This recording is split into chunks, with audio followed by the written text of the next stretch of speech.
York businessman turned politician Donald Trump will on Friday take the oath of office to become the 45th president of the United States. And while hundreds of thousands of enthusiastic supporters are expected to witness the event in Washington, predictions have those numbers falling vastly short of the estimated 1.8 million who descended on the U.S. Capitol to witness President Barack Obama's historic swearing-in 8 years ago.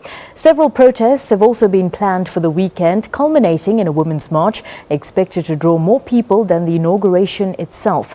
Our correspondent Sherwin Bryce-Pease will be in D.C. later this week. He joins us now from New York. Sherwin, a very good evening to you. What's the mood like in the United States, given the big week we have ahead of us? Well, I imagine if you're a business owner in Washington, there's a great deal of excitement. I think hotels are doing a roaring trade. Hotel rooms will be selling at a premium and establishments are likely near or at full capacity. I imagine if you're a restaurant owner, you're stocking up on potatoes and onions because there should be a roaring trade of foot traffic in and out of your establishments. And then I think a great deal of concern perhaps from the intelligence communities or the local law enforcement, federal officials that will be on high alert given the great deal of interest that a presidential election or inauguration, I beg your pardon, in the United States would attract. And then, of course, a great deal of excitement if you are a Trump supporter. I expect many hundreds of thousands of his supporters to descend on the nation's capital on Friday.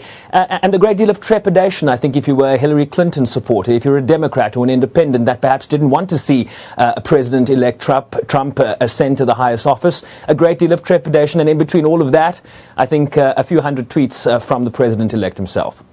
Sherwin, a recent Gallup poll shows that a majority of Americans disapprove of President-elect Trump's handling of his transition. They've been comparing his low numbers to previous presidents. Well, I think for Bakshini, I think the question we are facing with this Gallup poll, and of course we need to take polls with a pinch of salt, given what polls were telling us about the election outcome in November last year and the results that we got at the end electing President Trump. So let's take polls with a pinch of salt. But I think what the Gallup poll is speaking to is perhaps the threshold, the tolerance level of the American public in terms of how they see President-elect Trump handling this transition. President Obama, for example, in 2008 had an 83% approval rating on his handling of his transition from George W. Bush to his presidency in the White House. Donald Trump is coming in at a lowly 44%.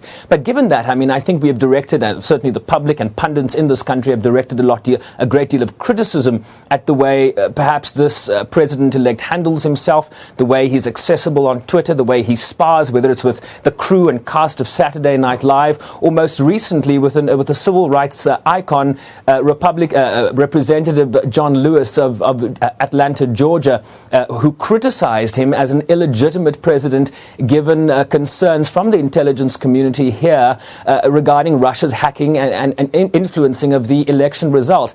He then went on a tirade against this civil rights icon, calling him all talk and no action. And this is someone that marched alongside Martin Luther King and was arrested for his efforts in terms of the struggle that black people faced here in the 60s in the United States. So I think a concern from the American public that we're beginning to see.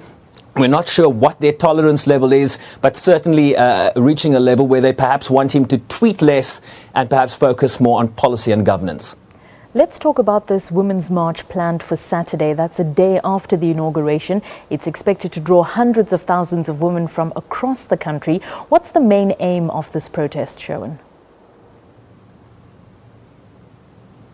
I think for Bakshini, what you saw immediately in the aftermath of President-elect Trump's election in November last year was thousands of people taking to the streets, mainly in large metropoles and cities, and in that you can read sort of the more leftist-leaning, progressive centers across these United States.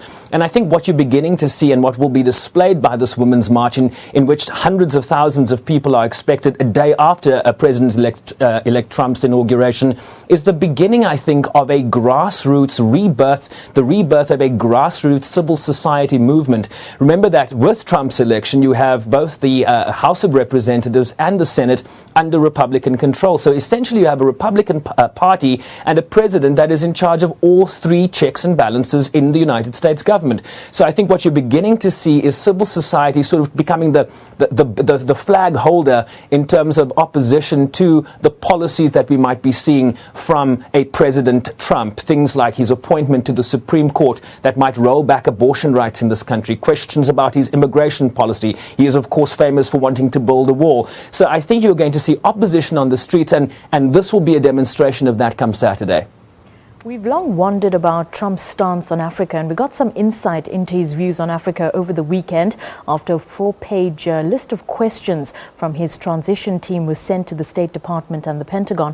What are some of those questions, and perhaps what do they tell us about what we can expect down the line from this presidency?